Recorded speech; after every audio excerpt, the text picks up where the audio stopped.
कार्यकारी अभियंता जोशींनी, अध्यक्ष महोदय मी आपल्याकडे एक पत्र पाठवतो. हे पत्र जर वाचलं तर आपल्याला लक्षात येईल की या अधिकाऱ्यांनी केलेली जी काही कामं आहेत ती कामाच्या संदर्भात किमान 19 पत्र हे आमचे दक्षता गुण नियंत्रण मंडळ यांनी मिळून 19-20 पत्र दिले. या विषयी पत्राचं उत्तर त्यांनी दिलं नाही, ज्यामध्ये जवळपास 400 कोटीची कामं केली. ही कामं फोड करून 50 लाख 30 लाखाची कामं मर्जीतील सर्व ठिकाणी पोहरादेवीच्या विकासाच्या संदर्भातली ही सर्व कामं आहेत. आणि या अधिकाऱ्याचा मस्तवालपणा पहा नाईक साहेब, 20 पत्र देऊन त्या पत्राचं उत्तर देत नाही. 400 कोटी खर्च करून टाकलेत, त्याचा दर्जा निकृष्ट आहे.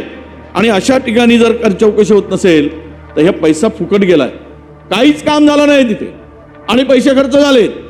एवढा भ्रष्टाचार इकडे सगळं चाललाय अध्यक्ष महोदय.